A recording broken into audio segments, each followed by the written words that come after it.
Hello, welcome back to the Content Bite. We are a podcast to help writers of all kinds create a thriving business and a career that they love. I'm Rachel Smith, a freelancer, content producer, and the founder of the jobs board Rachel's List. And today, my co-host is Lynn Testoni. Well, actually, she's my co-host every week, aren't you, Lynn? I am. Imagine My if I swapped favourite you. I could swap you out for another co-host, or you could swap me. Ah, That'd be weird. Never. Never. Oh, no. Hello, my name is Lynn Testoni and I'm also a content producer and writer.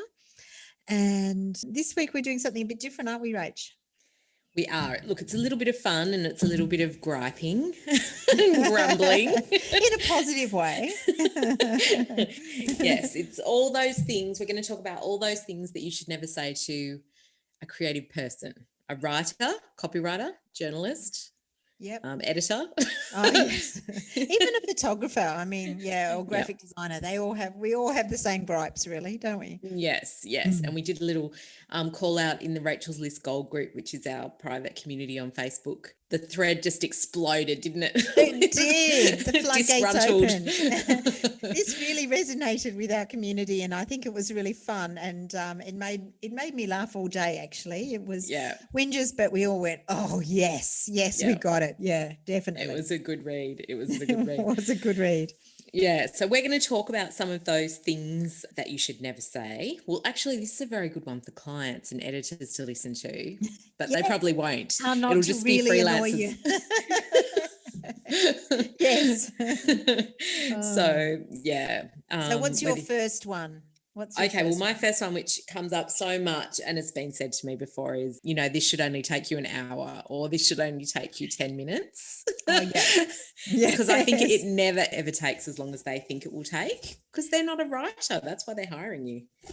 And I think sometimes, and sometimes when we do something really quickly, we make it look easy, and it's not easy. No. And we make it look a lot easier. And there's that wonderful meme that goes around all the time. It took me, 20 years to be able to write this fast and this well. You're paying me for the years, not the minutes. Yeah.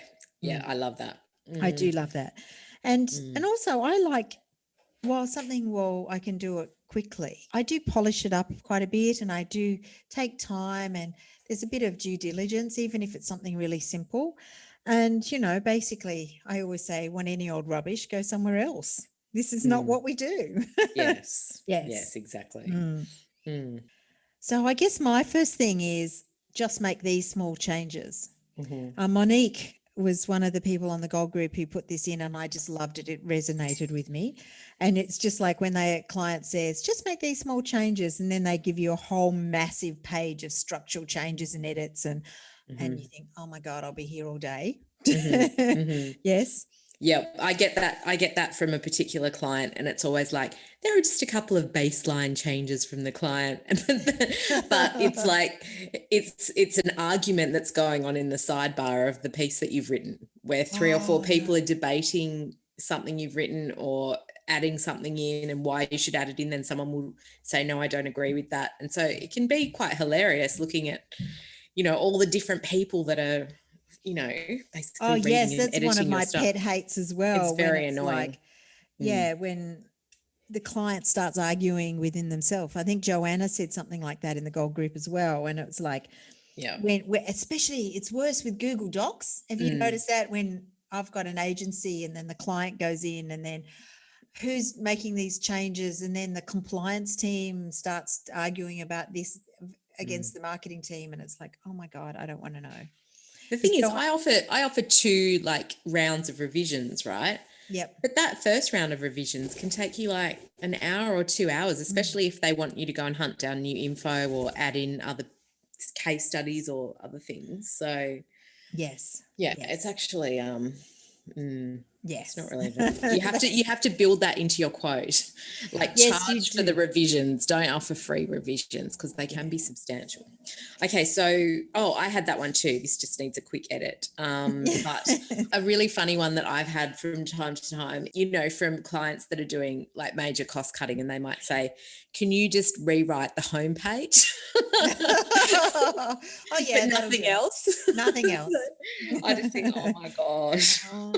So everything else is just going to have a completely different tone and be, full of grammatical errors and typos and look crap, but the homepage will be perfect.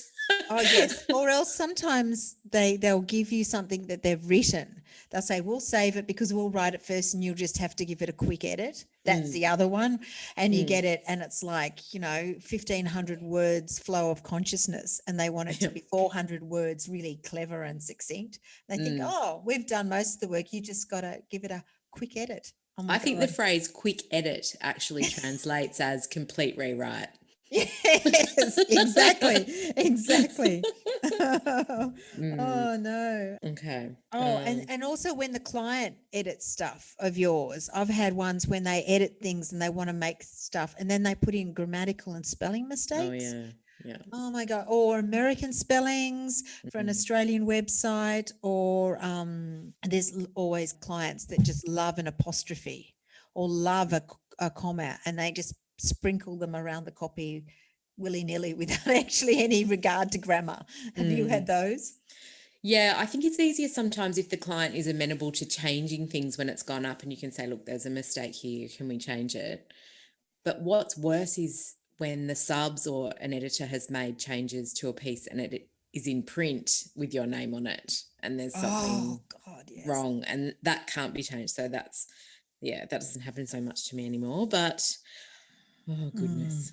I really want to bring one up that came up in the gold group, but that is my mum / sister / grandma used brother. to do editing. Next door neighbor. Yeah. And here are their changes, or here are their suggestions, or they didn't like how you put XYZ or whatever. And so or they passed it around the office and get 20 people's changes. But it's usually just one person who's like a frustrated editor who's butchered your professional writing attempts. Yes. One of my tricks actually with those sort of things, and I used to have this with food people all the time, is get to know some really good, tricky grammatical terms. So sometimes they ask me to do that sort of stuff and I say, well, I could, but that would end up with a dangling modifier or a split infinitive. And people go, oh. And they don't know what a dangling modifier is or a split infinitive, and then it sort of scares them and then they shut up. I've used that a few times. That's my tip. It's a good tactic. I don't even know what a dangling modifier is. I think I need to go and do that grammatical course that someone was mentioning today. The thing is that they won't know what it is either, so you don't really need to know. That's right. I've got a good one actually that used to come up when I was doing a lot more magazine work, and they were stories that were picked up by radio stations and they were like, do you mind doing a heap of radio spots or a TV appearance to talk about your story? But there's no budget for you to go and exposure, just yeah. And I think if you're getting paid 50 cents a word for something, it's a bit cheeky to kind of it is too, throw that at you afterwards.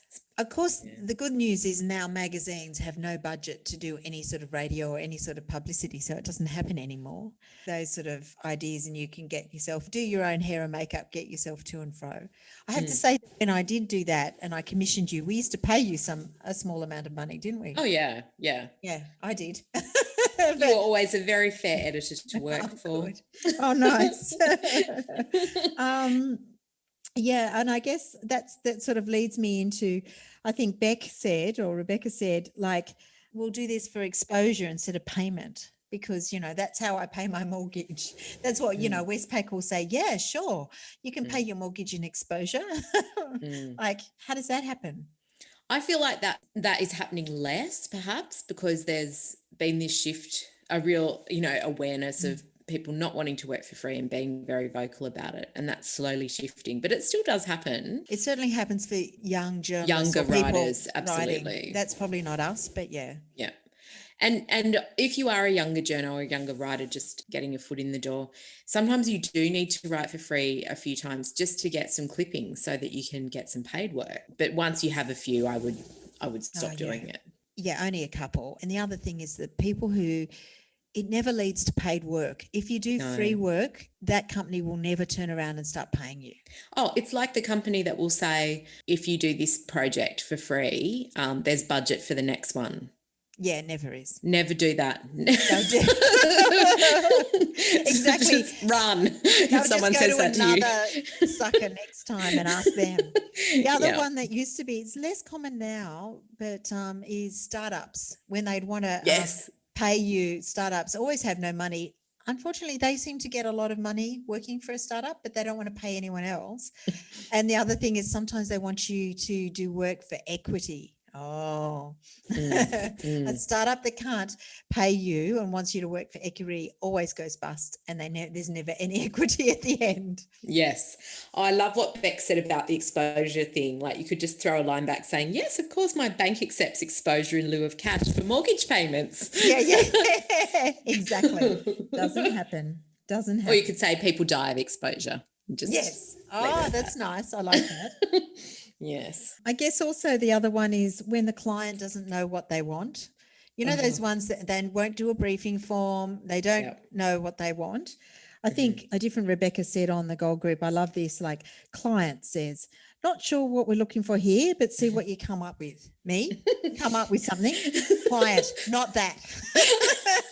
Isn't that so true? Oh my God, Rebecca, we have all been there. The just have a crack thing and then we'll just, keep reading. Stuff in there. Yeah. This is why, like with copywriting, I always ask for a tone of voice or some evidence of a tone that the client likes before I start anything, because otherwise you can get into that back and forth, can't you? Well, and they don't know what they want and you can't read their mind. So how is that ever going to work? I really think this must be said to graphic designers though, heaps as well, especially with a logo. Sure. Can you do a logo? We don't know what we want or what we like, but just have a crack. Here's our, you know? They probably will also say it will only take you an hour as well. Yeah. Yes. Exactly. Yep.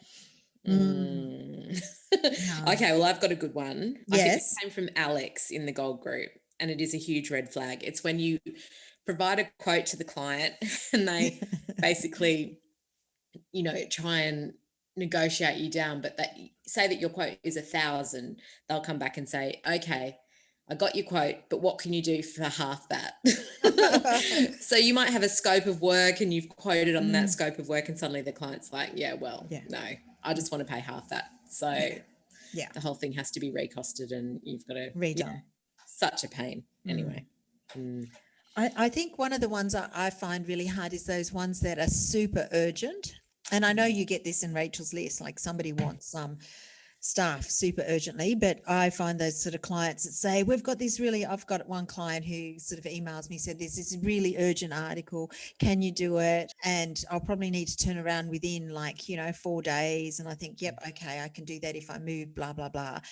And then crickets, you don't hear from them, or else they sit on it, or you do it for 3 weeks. And then they sit on it for 3 weeks. Yeah. I know that happens so much. And you don't realize such a massive buffer has been built in, but there probably is that buffer unless they're really disorganized and really I think they're disorganized. I've had things that are, we've got to get this done because there's a launch on the 1st of May, say, and then you do it all time, bust a gut through April, and then of course they end up launching in August. You just think, really? I could have done it then. Yes. Yeah. Or you do something and you think it's going to be a really good one for your portfolio and then it's not used at all.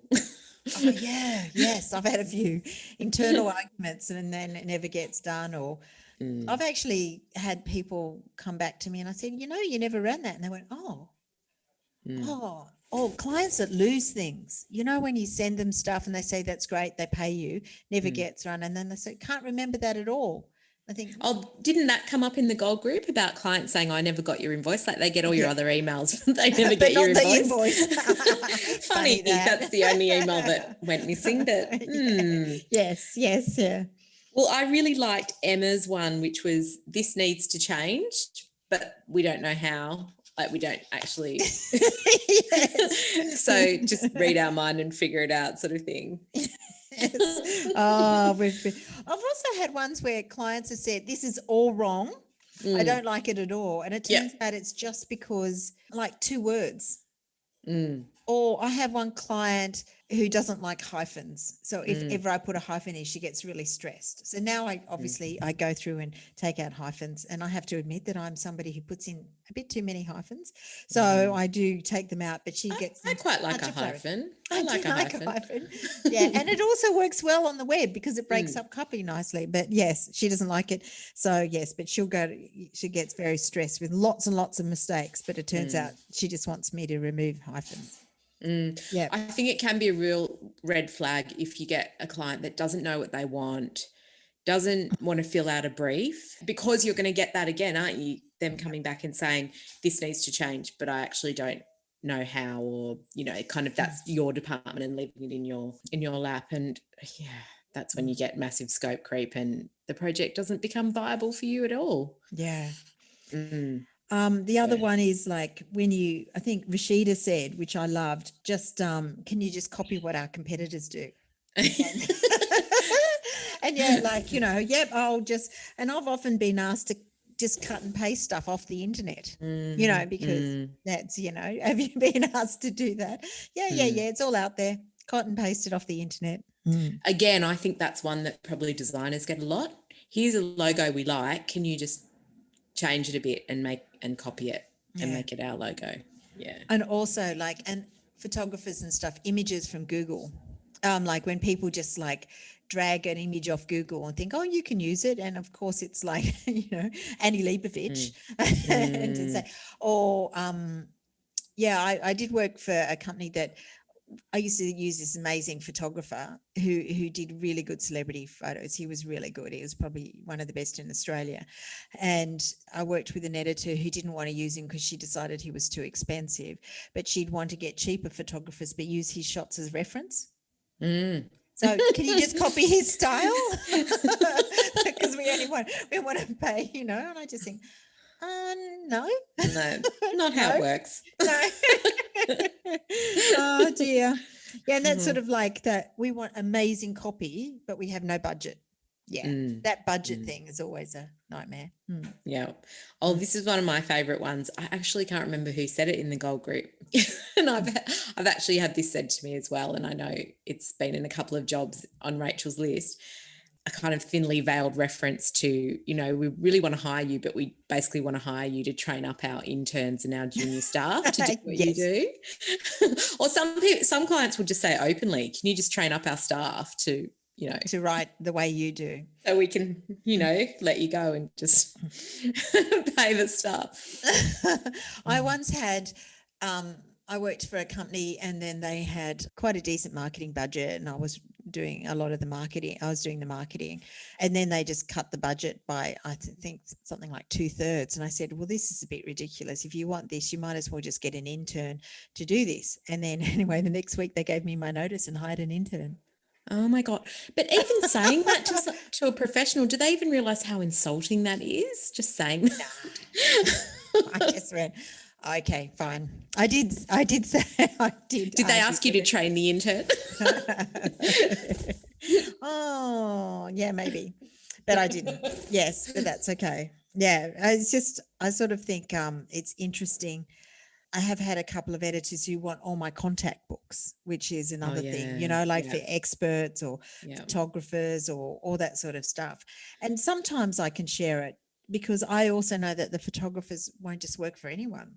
Or you know, the experts, like you'd be the same. You develop relationships with people and they trust you. So somebody else could ring them, but they're not going to do the same favors until they trust you. Yeah, that's similar to another one. This is more of on the editorial side of things is, well, this came up quite a bit a couple of years ago at one of the publishers who shall remain nameless, when they were asking for you to hand over your transcript, particularly in entertainment, so that you would get one story out of it and then they would give you a list of questions that you had to ask the person. And they'd use those answers. And you would get one story, you'd get paid. Yeah, you get paid $300 and then they'd say, we need your transcript as well. And then they'd just carve it up and get 3 or 4 other stories out of it, but write them in-house. Yes, yes. And I've even, there was one editor, very dodgy.